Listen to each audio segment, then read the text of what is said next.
नमस्कार मित्रांनो, मी विनायक चव्हाण पुन्हा एकदा आपल्या सर्वांचं मनपूर्वक स्वागत करतो आपल्या कोकण भूमी या मराठी यूट्यूब चॅनलवरती।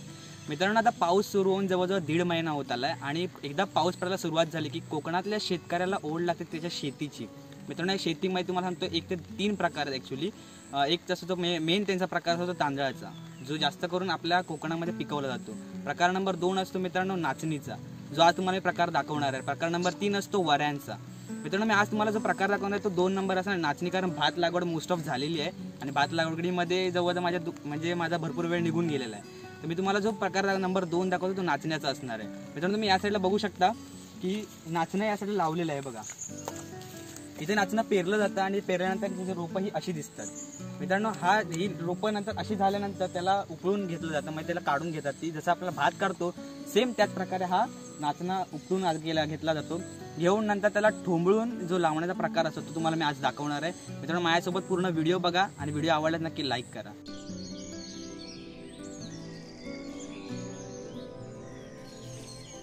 जसं मी तुम्हाला सुरुवातीला सांगितलं की नाचणं काढण्याचा जो प्रकार आहे ना तो तुम्हाला मी या व्हिडिओमध्ये दाखवणार आहे। बघायला तुम्ही कसं नाचणं ॲक्च्युली काढून दाखवतात ते। या बघा, माझा भाऊ आहे मित्रांनो महेंद्र चव्हाण, तर तुम्हाला दाखवतो की व्हिडिओ कसं नाचणं काढला जातो ॲक्च्युली मध्ये। मयू, कसा तुझा एक्सपिरियन्स नाचणं काढण्याचा? नाचणं आता आम्ही हा एक पायलीवर नाचणं पेरलाय आणि आता नाचणं एवढ्या उंचीला आलाय, तर आता आम्ही हा नाचणं काढतोय। ऍक्च्युली किती वर्षांपासून तू शेती करतोय? आता मला जवळजवळ 12 वर्ष आधी मी शेती करतोय, म्हणजे कॉलेज झाल्यापासून मी आता शेती करतोय। नाचणी हा प्रकार तुमच्याकडे किती वर्षापासून पेरला जातोय?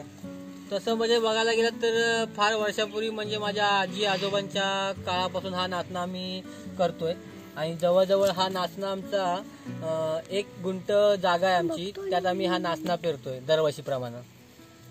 ओके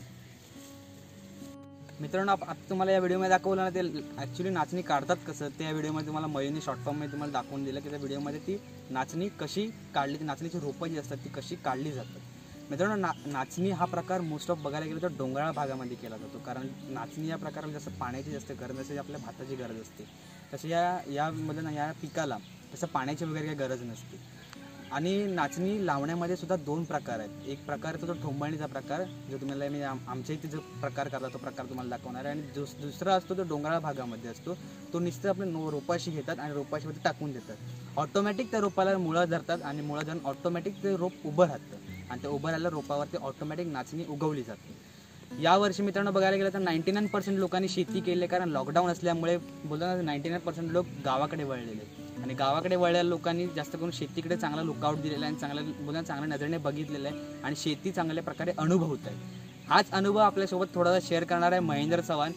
आपण थोडीशी इन्फॉर्मेशन विचारलं की तुला गावाला काय अनुभव मिळाला या 4 महिन्यामध्ये आराम केल्यावरती, आणि या 2-3 दिवसाची शेती करतोय, शेतीमध्ये काय तुला मजा आली आणि किती तुला होतं ना किती प्रसंग झेलावे लागले आणि किती तुला कंटाळा आला हे सुद्धा आपण त्या व्हिडिओमध्ये विचारून घेऊया। मित्रांनो, आपल्यासोबत महेंद्र चव्हाण आहे। महेंद्र चव्हाण आपले एक्सपिरियन्स, म्हणजे महेंद्र चव्हाण मोस्ट ऑफ मुंबईला असतो आणि मुंबईला असल्यामुळे त्याच्यासुद्धा आपल्याला एक्सपिरियन्स विचारणं खूप गरजेचं आहे। सो मयूर, तुझा एक्सपिरियन्स कसला आहे गावचा?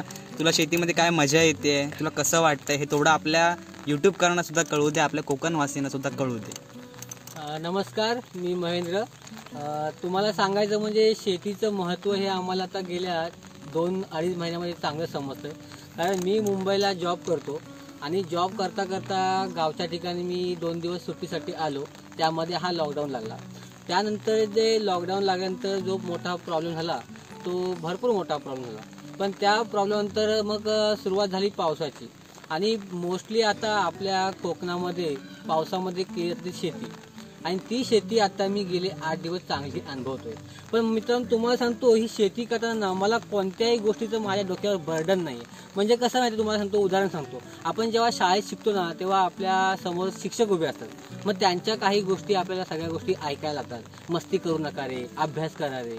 तसं तुम्हाला सांगायचं थोडक्यात उदाहरण म्हणजे शेती करताना मला कोणत्याही गोष्टीचं किंवा कोणत्याही सरांचं माझ्या डोक्यावरती बर्डन नाही आहे। मी सकाळी 7:30 वाजता उठून शेतामध्ये येतो, नाचणं काढतो आणि नाचणं लावतो।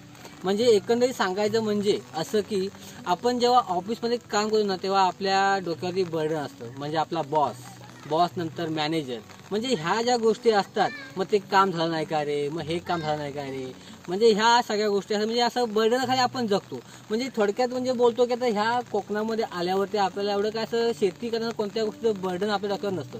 म्हणजे शेती करताना भरपूर असा अनुभव चांगला येतोय आणि खूप छान वाटतंय शेती करताना. पण मला असं वाटतं की आपले जे कोकणकर आहेत मुंबईला, तर त्यांनी सुद्धा एक असं, त्यांना एक विनंती माझी की तुम्ही सुद्धा शेती करायचा आनंद घ्या. थोडक्यात सांगायचं म्हणजे प्रत्येक वर्षी आपले जे मुंबईकर आहेत त्यांनी कोकणात येऊन सुद्धा आपली शेती कशी करायची, शेती करताना काय मजा असते, पाऊस कसा लागतो किंवा जोत कसं पकडतात, नांगरणी कशी करतात किंवा ह्या ज्या काही गोष्टी आहेत त्या आपण शेतामध्ये राबल्याशिवाय आपल्याला कळणार नाही. म्हणून सांगतो की कोकणात जे मुंबईला आहेत त्यांनी सुद्धा आता केव्हा ना केव्हा पुढच्या वर्षापासून आपल्या कोकणामध्ये या. आपली जमीन किती आहे, त्यामध्ये आपण काय पिकू शकतो हे जरा तुम्ही विचार करा आणि शेतीचा आनंद घ्या. आता तुम्हाला सांगायचं म्हणजे मी आता जवळजवळ हा 2 एकरचा जागा आहे, ह्याच्या इकडे पण त्या साईडला पण जागा आहे. आता हा 2 एकर जागा मी ह्याच्यामध्ये पूर्ण नाचना केला आणि त्या साईडला तिकडे भात लावलं. पण भात लावताना जी काय मजा आली ती वेगळीच मजा. म्हणजे त्या बैलांच्या मागून आपण चालणं, बैलांना फटाफट बोलणं, चालणं, बैलांच्या बरोबर चालणं, जोत पकडणं, ह्या ज्या काही गोष्टी आहेत त्या मुंबईला राहून काही आपल्याला एक्सपिरियन्स भेटणार नाही. म्हणजे एक्सपिरियन्स घ्यायचा असेल तर कोकण म्हणजे कोकणकरी, आपलं नावच कोकणकरी आहे म्हणून आपण म्हणतो कसं यवा कोकण आपलाच असा. धन्यवाद. मित्रांनो, आपल्याला महेंद्र चव्हाणांनी चांगला एक्सपिरियन्स शेअर केला आहे. मित्रांनो, तुम्ही सुद्धा थोड्या या गोष्टीचा विचार करा आणि आपल्या शेतीकडे जरा वळून चांगल्या नजरेने बघा. मित्रांनो, आपण ज्या विषयावर होतो त्या विषयावर पुन्हा येऊया. आपल्याकडे नाचणीचे पेरण्याचा प्रकार असतो, तो प्रकार आपल्याला ठोंबळणीचा प्रकार. माझे बाबा बघा तुम्हाला ठोंबळून दाखवतात की ठोंबळण्याचा प्रकार ॲक्च्युली कसा असतो तो बघून घ्या. मित्रांनो, अशा प्रकारचा एक चिव्याचा बांबू असतो. त्या बांबूने आपण असं खाली होल पाडला जातो जेणेकरून ती रोपं आपण आतमध्ये चांगल्या प्रकारे रोवू शकतो. हा जो प्रकार बघता हा ठोंबळण्याचा प्रकार आहे. मित्रांनो, मला पाठीमागे मंथन आहे, मंथन पाठीमागे असे त्या जे ठोंबळलं आहे त्या ठोंबळल्या प्रकारामध्ये थोडं खत टाकतो जेणेकरून आपल्याला ते खत पेरायची गरज पडणार नाही. ते खत ऑटोमॅटिक त्या होलामध्ये जे रोप लावू त्या रोपामध्ये ऑटोमॅटिक त्याला खत पूर्णपणे पुरवलं जाईल. या व्हिडिओमध्ये बघू शकता की कसं तुम्ही ठोंबळतायत, कशा प्रकारे खत टाकतायत आणि कशा प्रकारे नंतर पाठीमागून येऊन नाचणी कशी लावायची बघून घ्या मित्रांनो.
मित्रांनो मगाशी मला दाखवली लागवड ती बघा. आता एवढा पार्ट आमचा लावून झालाय पूर्णपणे, बघू शकता.